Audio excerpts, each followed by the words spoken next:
असं एकच जण कोणतरी इच्छुक आहे असं म्हणण्यापेक्षा किंवा 10 जण इच्छुक झाले, मग आता भाजपमध्ये अनेक इच्छुक आहे, याचा अर्थ भाजपमध्ये अंतर्गत कलह आहे का? सगळेजण आजपर्यंत अतिशय प्रामाणिकपणे साथ देत आलो भारतीय जनता पक्षाला, आणि म्हणूनच भाजपला हे शक्य झालं आहे. आमच्या ताकदीप्रमाणे भाजपनी ही जागा विधान परिषदेची शिवसेनेला सोडावी. पहिली गोष्ट म्हणजे सुमितचं नाव जे चर्चेत आलं त्या सगळ्या कार्यकर्त्यांच्या भावना आहेत. कारण आपण सगळ्यांनी पाहिलं असेल की स्थानिक स्वराज्य संस्थांचं जे इलेक्शन झालं नगरपालिकांचं, त्या नगरपालिकांच्या इलेक्शनमध्ये मी स्वतंत्रपणे लढण्याचा निर्णय घेतला आणि दोघंही नगरपालिकांमध्ये पाचोरा आणि भडगावकरांनी प्रचंड अशी साथ देऊन एक ऐतिहासिक विजय दोघंही नगरपालिकांमध्ये प्राप्त झाल्यामुळे साहजिक सर्व कार्यकर्त्यांच्या भावना आहेत की आपलं प्राबल्य मताधिक्य जर का आपण पाहिलं तर मला वाटतं जळगाव जिल्ह्यात सगळ्यात जास्त नगरसेवक हे कोणाकडे असतील तर ते पाचोरा आणि भडगाव नगरपालिकेमध्ये शिवसेनेचे आहेत. त्याच्यामुळे साहजिक त्या कार्यकर्त्यांच्या भावना आहेत की सुमितने विधान परिषद लढावी. परंतु सगळ्यात महत्त्वाचा विषय हा आहे की ही जी जागा आहे ती भारतीय जनता पक्षाकडे आहे. त्याच्यामुळे आम्ही सगळेजण या जिल्ह्याचे पालकमंत्री, आमचे सगळ्यांचे नेते आदरणीय गुलाबरावजी पाटील साहेब यांच्याशी चर्चा करून ही जागा भाजपनी शिवसेनेला सोडावी यासाठी आम्ही सगळेजण प्रयत्न करू. याचं कारण असं आहे की जळगाव जिल्ह्यात जर आपण पाहिलं तर मला वाटतं 5 आमदार आणि 1 माजी आमदार, 1 माजी खासदार अशा पद्धतीची ताकद या जळगाव जिल्ह्यामध्ये शिवसेनेची आहे. आणि इथलं जर आपण पाहिलं तर 2 खासदार भाजपकडे, विधान परिषद भाजपकडे. मग आम्ही सगळेजण आजपर्यंत अतिशय प्रामाणिकपणे साथ देत आलो भारतीय जनता पक्षाला, आणि म्हणूनच भाजपला हे शक्य झालं आहे. म्हणून आज भाजप मोठा भाऊ आहे, आणि म्हणून भाजपनी मोठा भाऊ म्हणून आमची ही मागणी त्यांनी मान्य केली पाहिजे. आमच्या ताकदीप्रमाणे भाजपनी ही जागा विधान परिषदेची शिवसेनेला सोडावी अशा पद्धतीची रास्त मागणी आम्ही शिवसेनेचे नेते आदरणीय गुलाबरावजी पाटील साहेब यांच्या समवेत मिटिंग घेऊन भाजपकडे पहिल्यांदा ही मागणी करणार आहोत, आणि ती जागा सोडण्याच्यासाठी आम्ही 100% आग्रही राहणार.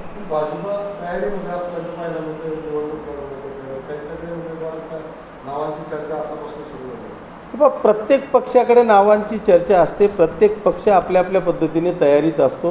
त्या पद्धतीने भाजप देखील तयारीत आहे.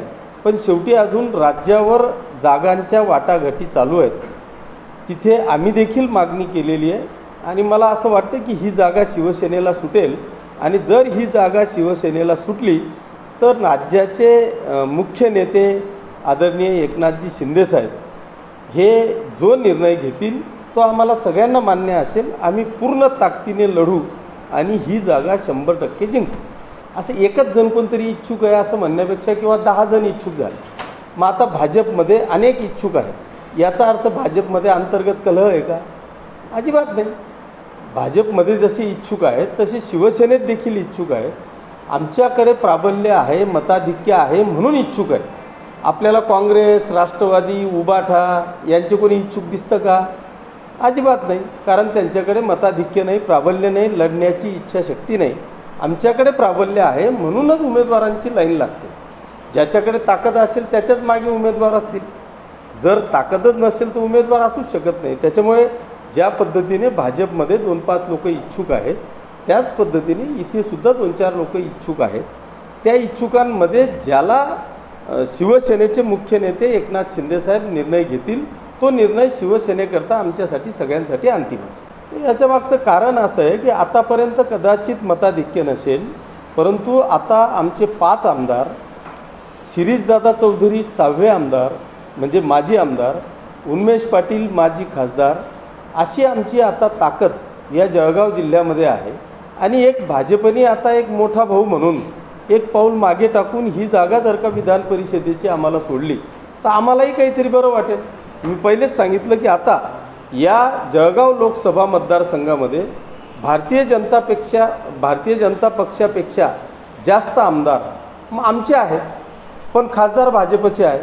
आम्हालाही वाटतं की खासदार आमचा व्हावा.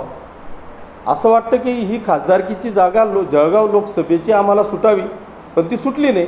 मग निदान विधान परिषदेची तरी जागा शिवसेनेला सोडावी आणि मला वाटतं एक मोठा भाऊ म्हणून त्यांनी एक पाऊल मागे ठेवून ही जागा शिवसेनेला सोडावी अशी आग्रही आमची मागणी आहे.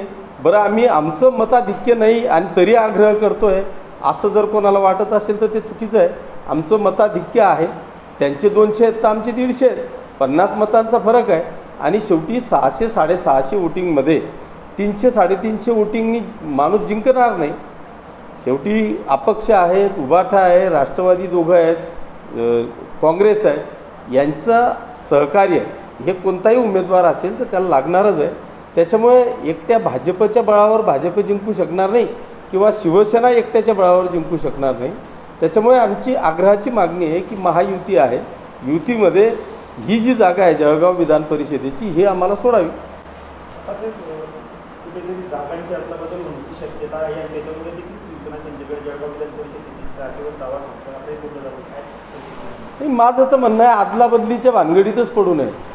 आमची ताकद आहे आणि त्या ताकदीप्रमाणे आम्हाला जळगाव विधान परिषदेची जागा ही सोडावी अशी आग्रहाची मागणी आमची असणार आहे. अदलाबदलीचा विषय नाही, ही जागा आम्हाला सुटली पाहिजे. कारण जर का आपण पाहिलं तर आम्ही गेल्या 25 वर्षापासून अत्यंत प्रामाणिकपणे भारतीय जनता पक्षाच्या पाठीशी उभं राहून 100% लोकसभेच्या खासदारांना त्यांना पाठिंबा देतो. सगळ्या कार्यकर्त्यांना घेऊन मला वाटतं महाराष्ट्रात रेकॉर्ड ब्रेक मताधिक्याने आम्ही जळगाव लोकसभा मतदारसंघ जिंकून देतो. जळगाव लोकसभा मतदारसंघाची परिस्थिती जर का आपण पाहिली तर इथे या मतदारसंघामध्ये एकमेव भारतीय जनता पक्षाचे आमदार आहेत चाळीसगावचे आणि राष्ट्रवादीचे आमदार आहेत अंमळनेरचे. उर्वरित सगळेच्या सगळे आमदार हे आमच्या शिवसेनेचे आहेत. तरीसुद्धा जळगाव लोकसभा ही भारतीय जनता पक्षाला आहे. त्याच्यामुळे ही जागा आम्हाला सोडावी असं आमची आग्रही मागणी.